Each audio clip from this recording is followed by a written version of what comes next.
पत्नीला संबंध ठेवण्याची इच्छा आहे, परंतु पतीकडून त्या पद्धतीचं लैंगिक समाधान आनंद पत्नीला देता येत नाहीये. त्यामागची कारणं अशी आहेत की कदाचित ताठरतेचा अभाव आहे किंवा ती पटकन येत नाहीये.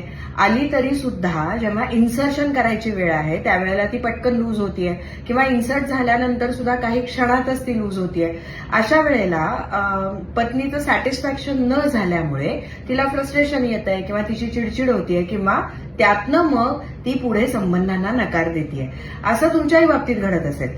हे बऱ्याच कपलमध्ये घडत असतं आणि यामध्ये पुरुषावरती याचा परिणाम इतका सखोल असतो की त्यांना त्याबाबतची गिल्ट यायला सुरुवात होते की मी माझ्या पत्नीला समाधानी ठेवू शकत नाही आणि त्यातून तेही सेक्सच्या संदर्भातला दुरावा आपल्या जोडीदारापासून ठेवायला सुरुवात करतात.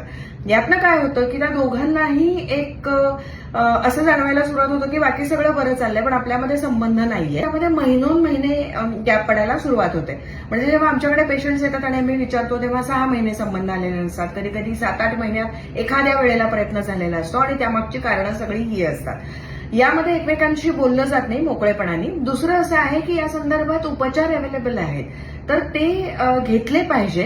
या प्रकारची मानसिकता दोघांचीही नसते किंवा त्या संदर्भातली लाज वाटत असते, भीती वाटत असते, कुठल्या डॉक्टरकडे जायचं हे समजत नसतं किंवा कधी कधी ते आपल्या स्वतःच्या इगोशी सुद्धा निगडीत आहे असं वाटायला लागतं. म्हणजे हे उपचार मी करावेत की नाही करावेत असं वाटायला लागतं. परंतु तुम्हाला असं सगळं जाणवत असेल, या प्रकारचे प्रॉब्लेम्स फेस करत असाल तर लवकरात लवकर त्याच्यावरती उपचार तुम्ही घेणं आवश्यक असतं. कारण हे प्रॉब्लेम जितके तुम्ही दुर्लक्षित करता तितकं त्याची ग्रॅव्हिटी वाढत जाते.